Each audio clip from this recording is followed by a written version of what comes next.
There's a silent weight many carry, a nagging intuition that something is fundamentally unfair about existing at all. You didn't ask for this. No one ever asked you. You just arrived. Suddenly, you were here, thrown into a vast, complicated world.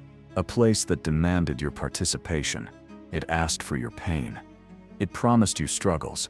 It gave you fears you never knew you could possess. And then, it expected you to be grateful. Think about the sheer randomness of it.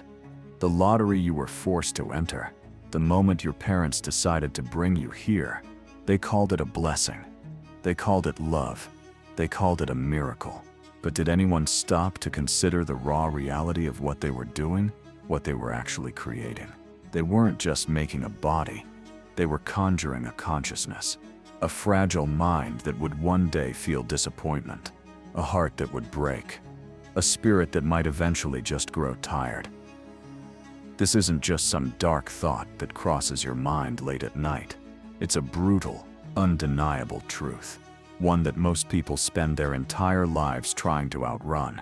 We are told from our first breath to celebrate life, to cherish it, to fight for it. Even when life itself feels like an endless battle, a relentless cycle of struggle and fleeting moments of peace. And for many, those moments of peace never quite arrive. Right now, as you listen to this, somewhere in the world a child is learning about suffering, perhaps through hunger, perhaps through abandonment, or maybe through something far worse. Some people will never know comfort. Others will never find true safety. Yet, the human machine keeps churning, producing more lives, adding more players to a game they never consented to join. This is the quiet horror that David Benatar dared to articulate. He stripped away the romantic illusions. He laid bare a truth so uncomfortable, most cannot even utter it. Bringing someone into existence, he argued, is not an act of love. It is, in its deepest sense, an act of cruelty. He doesn't say this with anger. He says it with cold, hard logic. The unsigned contract of being. This is the core problem. Suffering is a guarantee in this life. Pleasure, on the other hand, is entirely optional. It is a bonus, a temporary reprieve. Yet we relentlessly treat existence as if it were always a precious gift, a bounty to be celebrated without question. For countless millions, life feels more like an impossible debt, an obligation they never agreed to, an interest payment collected daily in the currency of pain. Imagine a roulette wheel. Every new birth is like spinning that wheel. Maybe that child will land on a comfortable life, a life filled with kindness, or perhaps they will be murdered at a young age by a stray bullet, by a careless drunk driver.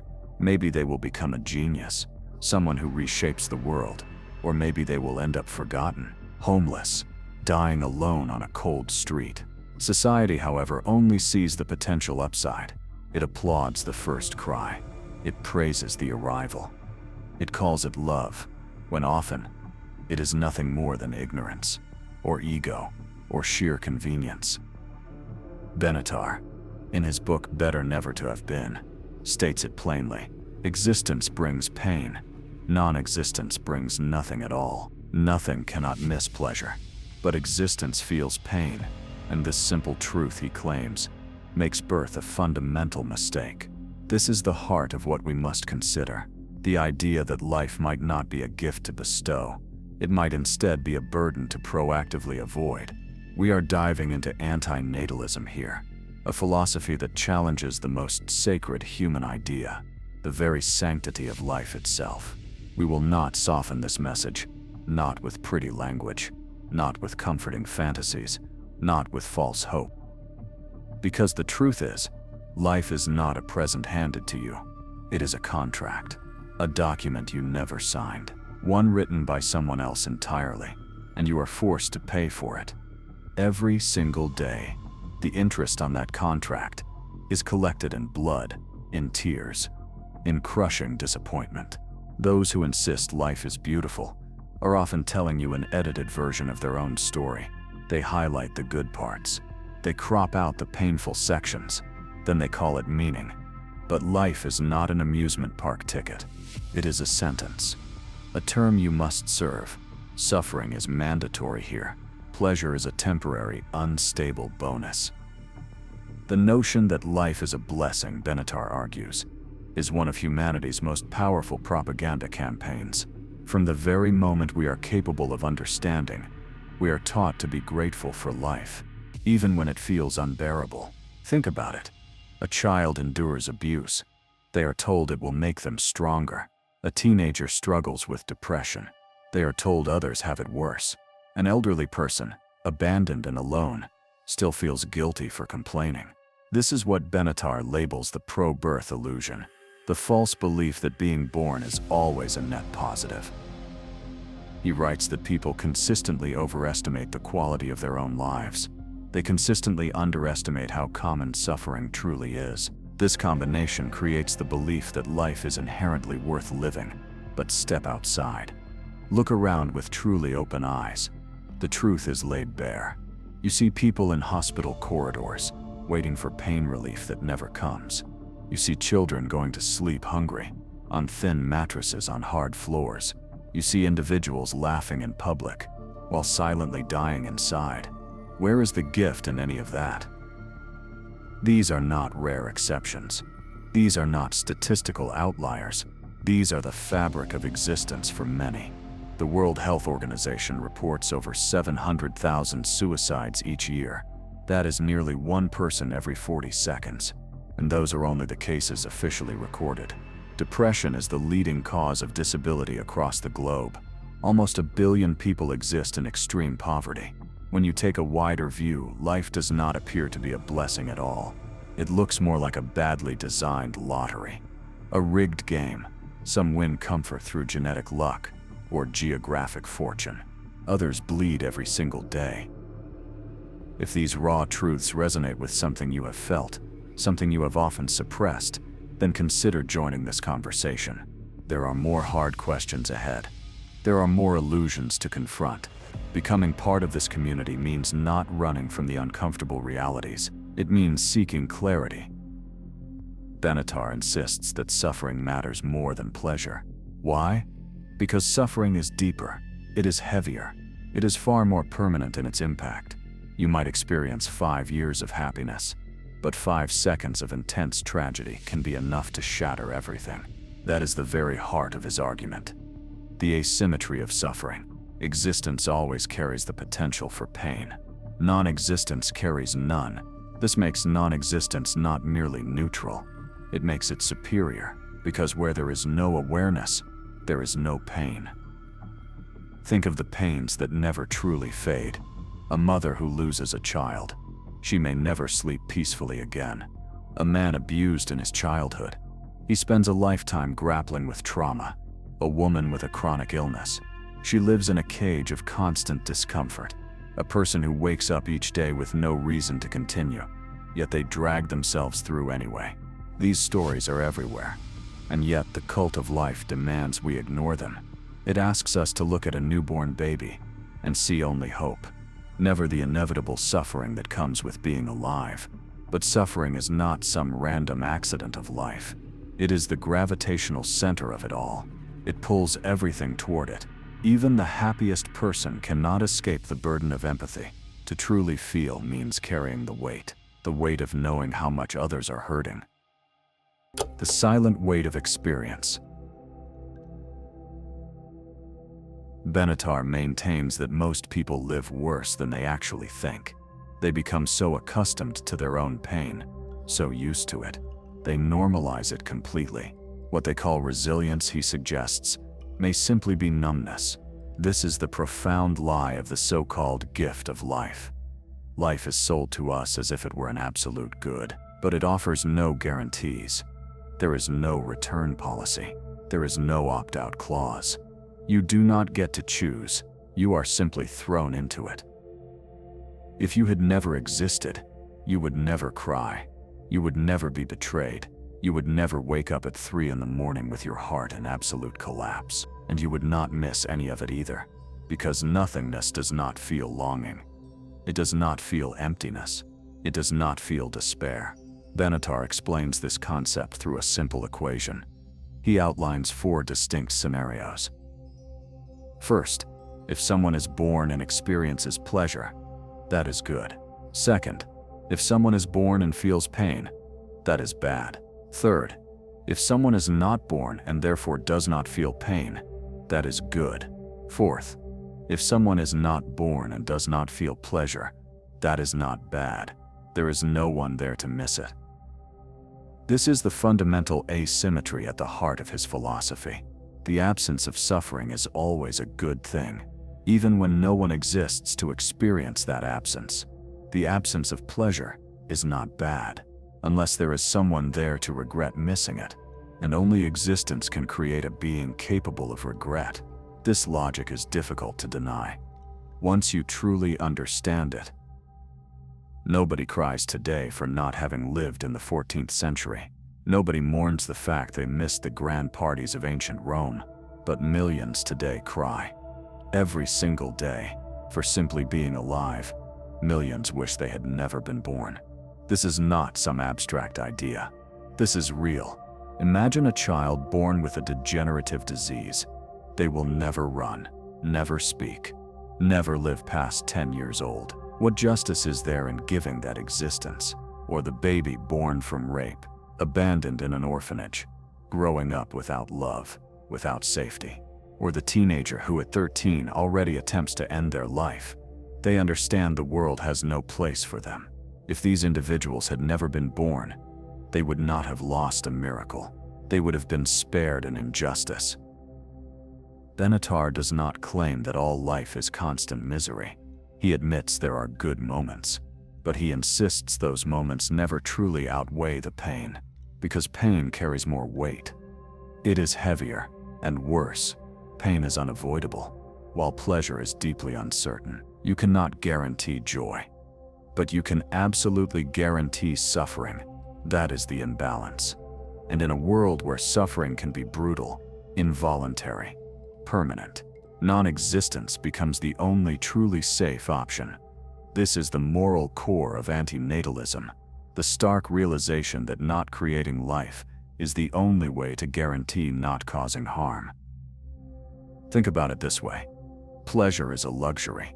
Suffering is a debt you are forced to pay. You can live your entire life without experiencing huge joys. Nobody would call it tragic. But if you are tortured, abused, shattered by grief, everyone agrees it is intolerable. Why? Because we instinctively know that suffering weighs far more than happiness. Benatar suggests that most people who claim life is worth living only say so because they are already alive. They are trapped by their own bias, unable to objectively judge whether existence is truly a blessing. Culture has manipulated us into believing that being alive is always better than not being alive. But that is not a fact. It is a belief, and like all beliefs, it mostly serves those who already exist, not those who have yet to be born. When a couple decides to have a child, nobody asks the child if they want to exist, because deep down everyone knows what the answer would likely be.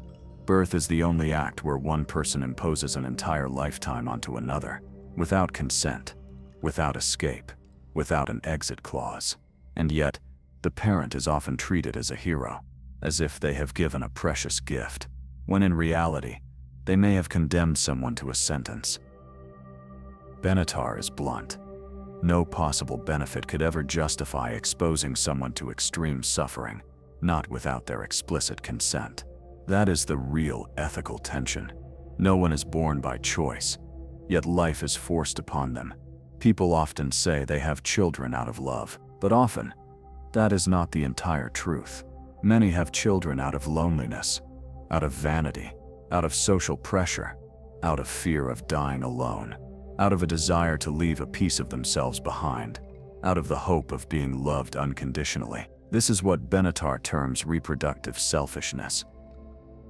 If you were asked directly, "Can I expose you to physical, emotional, and mental pain without guaranteeing you will enjoy it?" No rational person would ever say yes. But when it comes to creating a child, this forced contract is disguised as poetry. It is called a miracle, but it is not a miracle. It is a unilateral, irreversible act, often driven by deeply personal motives, disguised as love. This is where antinatalism separates itself from common optimism, even from so-called common sense. Most people see life as a gift. They say, sure, it has pain, but it also has joy, and joy makes it worth it. Benatar calls this a trick of the mind. The illusions we cling to? He argues that our brains are specifically wired to overestimate the value of pleasure and to underestimate the destructive damage of suffering. We normalize pain. We adapt to misery. We cling to the few good moments we have, and we exaggerate their weight. This is what he identifies as the optimism bias. Imagine someone in prison. They might say, "It's not so bad. I get food, I can talk to other prisoners." Sometimes we even laugh. They may sound content, but does that mean prison is good? No. It only means the prisoner has adapted. They have learned to survive within their confines. In the very same way, people adapt to life. They convince themselves it is better than it truly is, because admitting the truth would be utterly unbearable. Think about how people talk about suffering. They call it character building. They call it part of the journey. They invent reasons why pain is necessary, why it holds some inherent value. But is it really? Or is it simply a defense mechanism, a way to make torture sound noble? No one who is drowning truly wants to hear that suffocation builds character.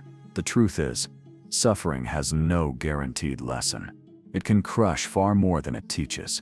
It can destroy far more than it strengthens. But people rarely admit this, because they have no choice. They are already alive. They cannot undo existence, so they must make peace with it. This is why Benatar claims most people are unreliable judges. They cannot objectively assess whether life is good.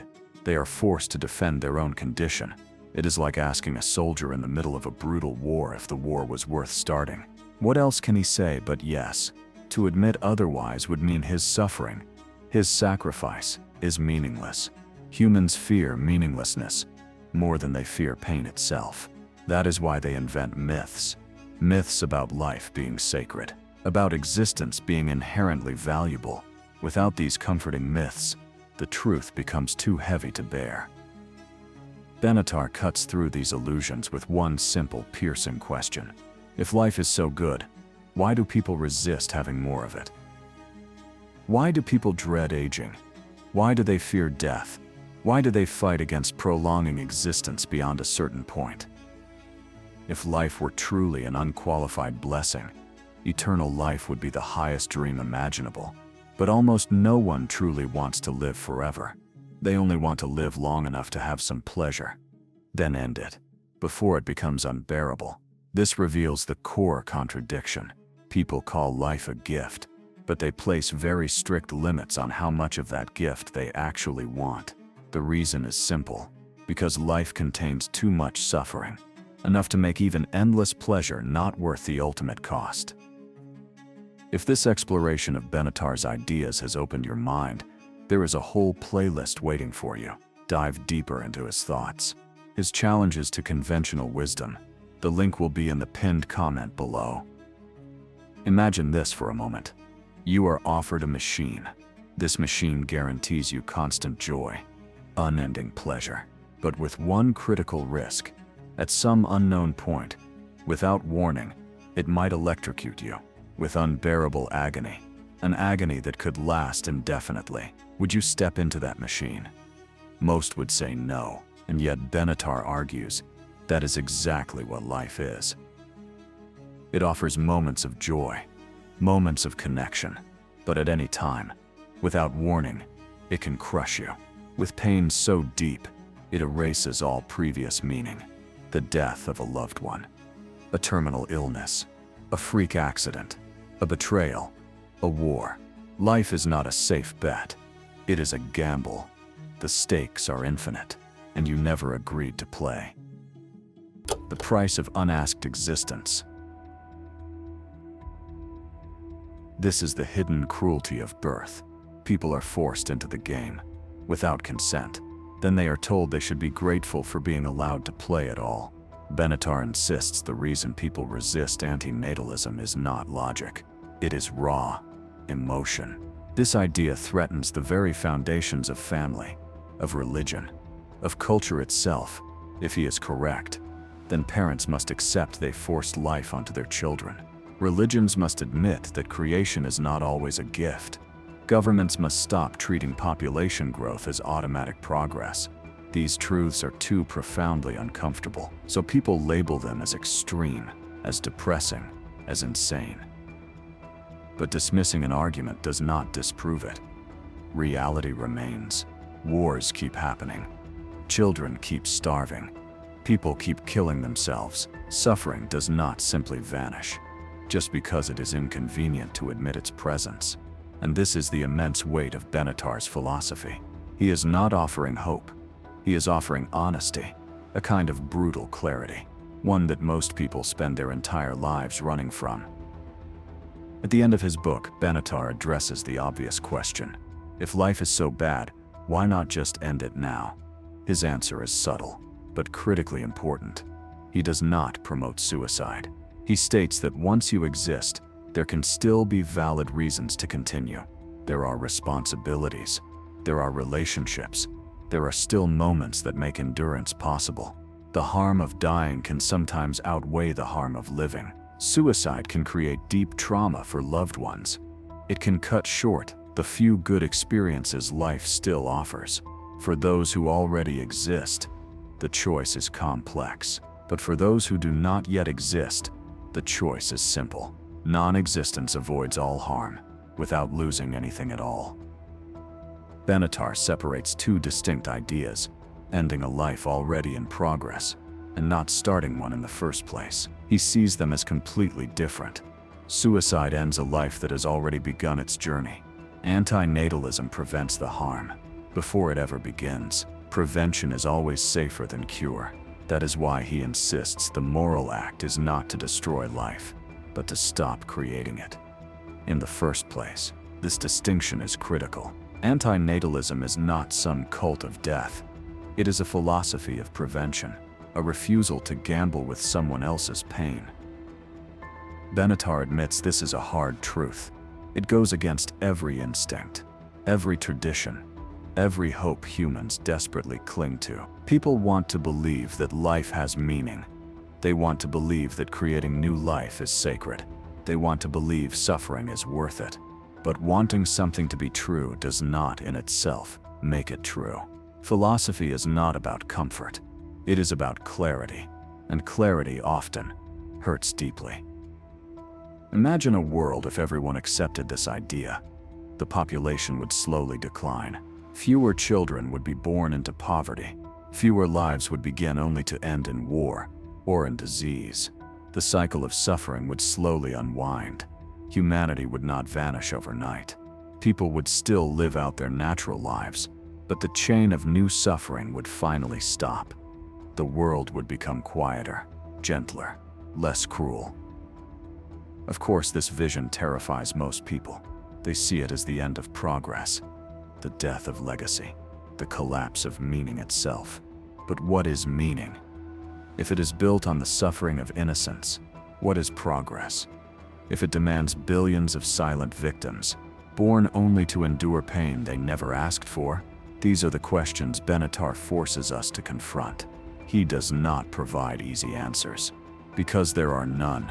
His work is not about offering solutions. It is about stripping away illusions. He exposes the hidden cost of existence, the price that every newborn pays, simply by being forced into the world. In the end, his philosophy is less about despair and more about responsibility. Responsibility to stop pretending life is always good. Responsibility to see through the lies of culture. Responsibility to recognize that creating life is not a neutral act. It is a risk imposed on someone else. A risk with stakes far too high to ever truly justify. Whether we accept or reject his conclusion, we cannot escape his challenge. Every birth is a gamble, and the house eventually always wins. The only way not to lose is not to play. That is the brutal, undeniable logic of antinatalism, and once you see it, you cannot unsee it. Share this with someone who you think should hear it.